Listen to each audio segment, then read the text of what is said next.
welcome back to Cowabunga Corner News. And right now we are with the writer of the new My Little Pony IDW comic books. Thank you so much for joining us. Thank you. Could you introduce us and tell us how you got the job? Well, my name is Katie Cook. I've done a lot of stuff for Fraggle Rock and Star Wars. I've done a little bit of stuff for Marvel. And then all of a sudden I got an email out of the blue that said, you want to work on ponies? And hell yeah, I want to work on ponies. And then I wrote it, and it's sold 90,000 copies for the first issue, and it's not even out yet. So wow, yeah, wow, that's amazing for pre-order. Well, that's amazing for a kids comic, and like I said, I don't write kids, I write all ages.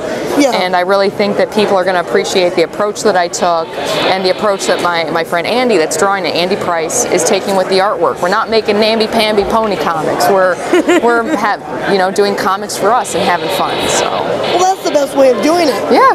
Having the passion right behind it. Now, you mentioned that you were a pony fan as a kid. Of course I was. I was from the 80s. Best time to grow up. Exactly. Now, who was your favorite pony back then? All right, so, God, I don't even remember her name. She basically had Rainbow Dash's coloring, but she had a hairbrush on her butt. Oh, okay. And I remember just having this pony that you could pull out her tail and brush it, and then when you cranked her head, it was really morbid, that the tail would flip back into her butt. And then it was like, that was the thing, is that you pull the tail out and then you crank her head, and it's like as many times as you break her head, it's like her tail shoots up into her ass. And that was my favorite pony, and it's the only one of the toys that I still really have. And now I watch my own kid playing with this thing and like pulling the hair out and cranking the neck, and pull the hair out and crank the neck. And as an adult now, I'm like, that is weird. I don't like that. But, it was amusing as a kid. Yeah, and then looking back at the old pony stuff, it's terrible. Oh my God, it's so bad. Like watching the end of Flutter Valley, and just, it's terrible. So, and the new franchise is great. It's the 4th generation of ponies, and it's fun, it's crazy, it's epic. And it's. What did you think when you first heard they were rebooting it? Did you think that they would be able to make it? I actually didn't even know at first. And then my brother ended up being a total brony during the first season.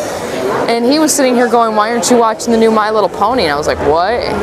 And then he was like, Lauren Faust is doing it. And I was like, oh, I'll hook up myself up with that. So, and I have the hub, so I watched 3 episodes, and that hooked me. I went to iTunes, I downloaded the rest of season 1, and then I started on season 2 right after that. And so, wow, I was hooked. Well, that's good that you got in so early like that. Yeah. So you knew the show very well before you were even approached for the. Well, I think it's Bobby Curnow, the guy editing it, knew that I was a pony fan because I was tweeting about it constantly.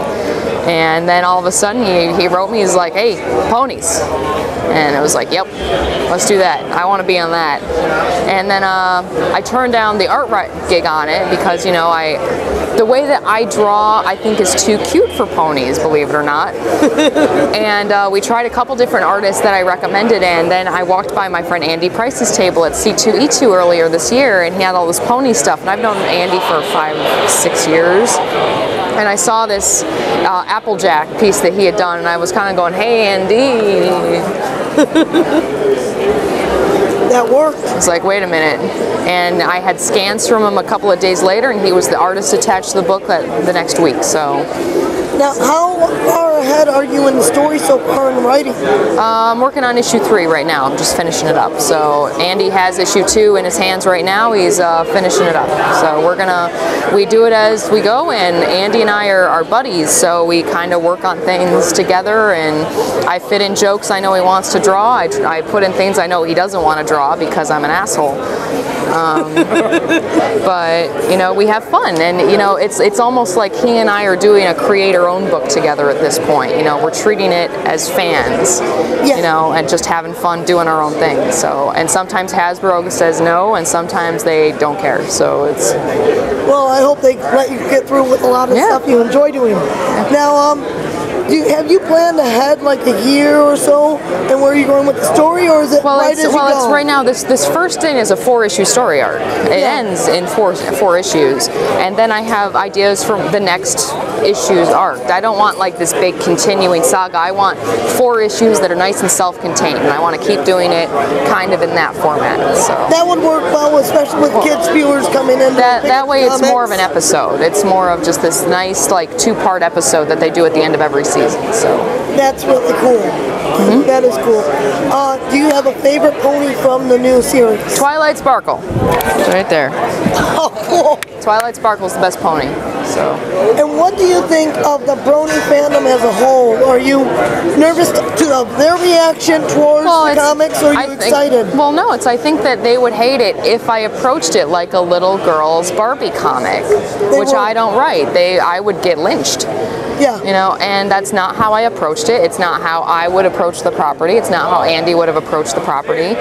So I don't think that they're going to be upset at all. I think they're going to read a fun, all-ages comic that's got a lot of humor, it's got heart, it's got adventure, and if they're mad about it, then, you know, then they have no idea what they're talking about. No idea. They have no taste. Now, as a kid, did you ever think that you'd see a bunch of boys going after My Little Pony? Well, it's very manly property, let me tell you. It's very manly. Men love ponies. But no, I look at My Little Pony now, and like I said, it has an all ages appeal. Yeah. You know, and it just so happens to have, you know, pastel ponies in it, you know. Anyone can appreciate ponies for what they are. It's well written, it's clever, it's a magical fantasy story. Now, with the new cartoon series, they are doing kind of nods towards other industries that they like Star Wars. One of the episodes ends matching up to Star Wars. Yeah. Are you doing any of that kind of stuff in the comic books? Oh yeah, yeah. There's like an Invasion of the Body Snatchers, like full-on panel of Donald Sutherland going. Aah! So. Oh, that's cool. And it's a Donald Sutherland pony. He has the mustache and the hair. But you know, it's making nods to things I like. There's a little Shaun of the Dead reference in there and things like that. And Hasbro let it through. And I mean, Hasbro is going over these things, and they'll let me know if they don't think that I'm using the right voice for that character. They're like, oh, I don't think that Rainbow Dash would say that. I think that's more of an Applejack thing. They let me know, so they are paying attention, and they're helping me make it fit with the show. That's really cool. Yeah. Have you met anyone who's worked on the actual cartoon series? Yes. Actually, Jason Thiessen, the director, stopped by yesterday, so I had a nice talk with him, and we talked a little bit about ponies. I've known Jim Miller, the guy who's the leading storyboard supervisor on the show, for a while. I mean, I've known him for years. There's a character in issue 2 that's named after him, and I've met Sabrina several times. So that's cool. Yeah. That's cool. Now, when is this going to be on the shelves for any? It was originally going to be mid-November. It is now, I believe, November 28th is the street date for it. It had so many pre-orders, they had to push it back so they can fill all the orders. Wow. So yeah, we're looking at the end of November. Okay. So, and it's already the best-selling comic. So. Is there anything you would like to say to the Bronies who touch this?